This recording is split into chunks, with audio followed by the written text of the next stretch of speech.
Welcome, and I'm so glad to see you here. I'm going to read 5 poems. With the exception of one, they'll all be from this book, Never Completely Awake. And let's begin.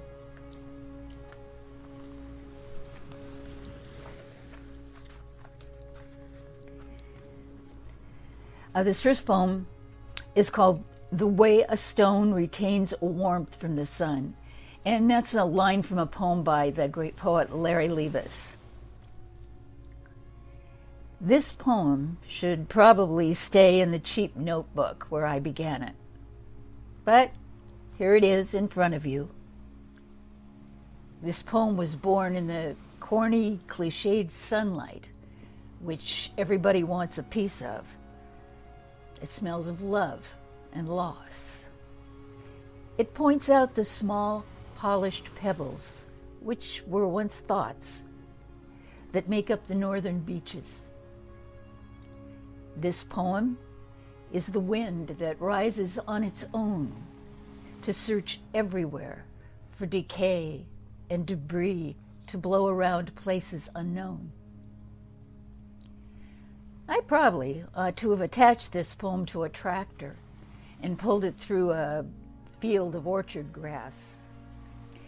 Instead, it is the poem that rides the red line into downtown, the poem that has no change to give the homeless man. It might have been better to leave this poem inked on paper, never meant to last. But here it is in front of you, in front of me.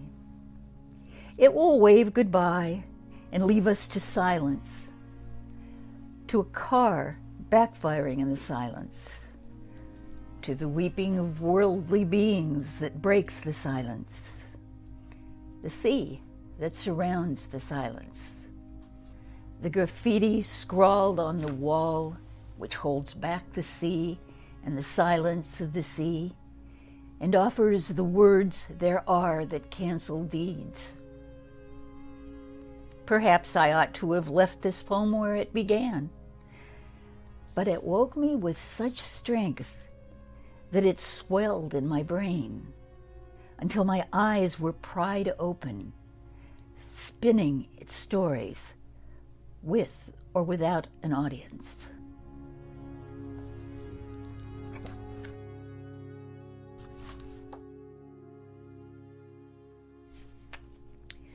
This poem has a story with it, which I'm going to tell to you. Once a year, thousands of people gather in Nevada's Black Rock Desert, also known as the Playa. They do it to create Black Rock City, a contemporary metropolis dedicated to community, art, self-expression, and self-reliance. They call it Burning Man Festival. They depart in 1 week, having left no trace whatsoever.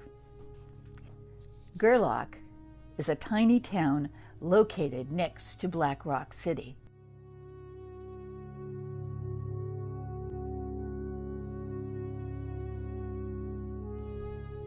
View of Gerlach, Nevada from the Burning Man office.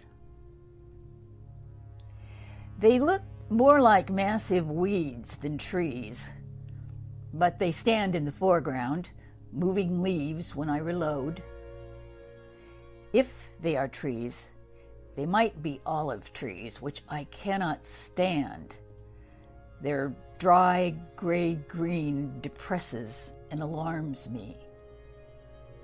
Still, I stare at what looks to be abandoned houses, and further up the road, a store and restaurant, and maybe a bar with trucks out in front of it. There is sand over and under everything, even the red water tower and the white fence and the green roof of the Burning Man's office. I watch the camera day and night. Few lights are on in the darkness, except for that store and the restaurant. and maybe the bar that I mentioned earlier. I wondered at my low-calorie obsession with Gerlach. What is there to see? The dirt side streets are empty. The trees move leaves when I reload. I'm sure there must be something wrong with me to watch a deserted place so intently. Came time for the Burning Man Festival, and overnight, people were in the streets at Gerlach and walking up to that store and restaurant and maybe a bar. The 2-lane had traffic, and lots of it, mostly RVs and campers and vans and trucks, and the people were walking on the side of the road, maybe going for dinner, ice cream, drinks. Lights came on in houses I thought were abandoned. Strings of lights on the dead, dark fences, and headlights coming and going on the dirt roads, the highway. Every night, I watched and reloaded until the festival was over, and the trucks went one way out of Gerlach, and each night became darker than the one before, until all was as it had been and would be. My heart broke. I don't even know why. And I vowed to stop looking, stop trying to see what was just beyond the camera. Well, you've guessed it. I'm back at that site again. I decided one last look and realized after reloading that a strong breeze has come up and is moving the leaves of the trees I mentioned, and seems just strong enough to clear a space so I can see beyond the water tower, see out to what is there.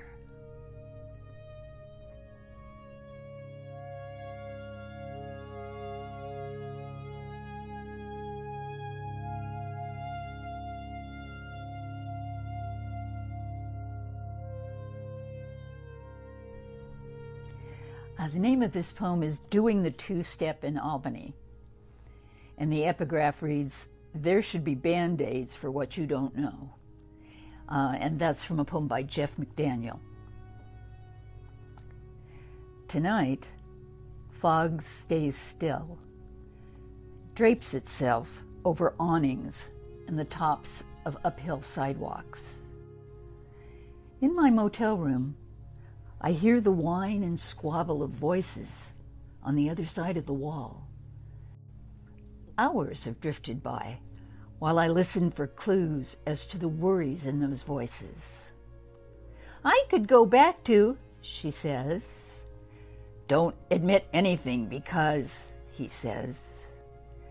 Theme music to I Love Lucy. "You can't tell them apart," she says. "Whittled down to a stub," he says, "nothing left." I remember a boy I dated who died of a heroin overdose in a Boston motel room. I hadn't even known he was an addict. He wore a watch that never worked. We went to a drive-in movie once, and another time, on a warm Saturday, we went to a school playground, sat in the swings, teeter-tottered our flirtation, went back to his place with sand in our shoes. The other side of the motel wall is quiet now, but for the occasional cough and groan. Outside, the fog is moving out of the way. It is moving out of the way of the moon. Out the window, I see a clear spot in the sky. Maybe that boy never died at all. Maybe he remembers me.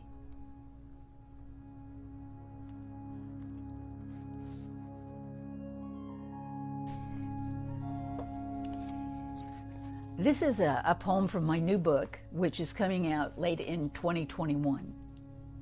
The name of the poem is Into the Skid, and it's for Alexis Rohn Fancher, another fine poet. The year I lost my virginity, Marilyn Monroe took her own life. She'd had it. She didn't want it anymore. She didn't care about John Glenn orbiting the Earth. She'd orbited the Earth lots of times with champagne and Nembutal waltzing elegantly in her magical body. I cared about orbiting the Earth and figured losing my virginity would amount to about the same thing. We'd been to see West Side Story, and our shared grief at Tony's demise and Maria's devastation took us to the Los Cochinos Motel. Hourly, daily, monthly rates, free television. There, in the aluminum light of Gunsmoke's dusty tribulations, I unbuttoned my blouse. He unbuttoned his jeans. I unzipped my skirt. He took off his socks. I dug in my purse for a mint. He dug in his pocket for a condom. Stripping, I thought, surely doesn't take long. The Beatles were on the radio, saying, "Love Me Do," and that's what I was thinking as he tried to figure out where to touch me, to unleash my passion. My passion seemed to want to stay leashed. The progression from there is everyone's story. The French kiss, the hard, close embrace, the tweaking and the tracing, that unskilled first dance that everybody knows. It took 12 minutes.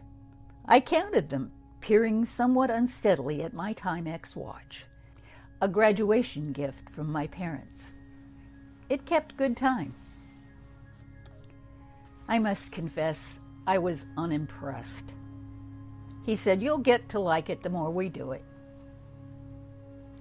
When I told my roommate about it, she said the whole sex thing was an orchestrated hoax laid on women to keep them encumbered and enslaved. She said that during our lifetimes, there might be a few encounters that would produce momentary ecstasy, but to stay sane, I shouldn't depend on that. The night we went to see Dr. No, he started to drive into Los Cochinos again. I protested. I said, "Not this time." He said, "The more we do it, the better you'll like it." We? I thought. Meaning you and me? We? I thought. And dropped him like a hot rock.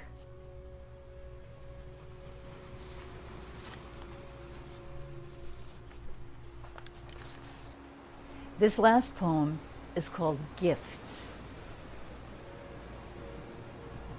With these words, I give you the gift of weeping, of stroking the tired tears from your cheeks. I bring you my troublesome self, wild with love and coffee, and the muffled earthquake humpings from the apartment next door. With these words, I bring you the ticking of darkness, falling over the room of your spirit and the hollow corridors of your guilt. My mother, wrapped in lithium, swore she saw the crescent moon, sweat or shed tears. One or the other, she said. Thank you for being here. Thank you for listening.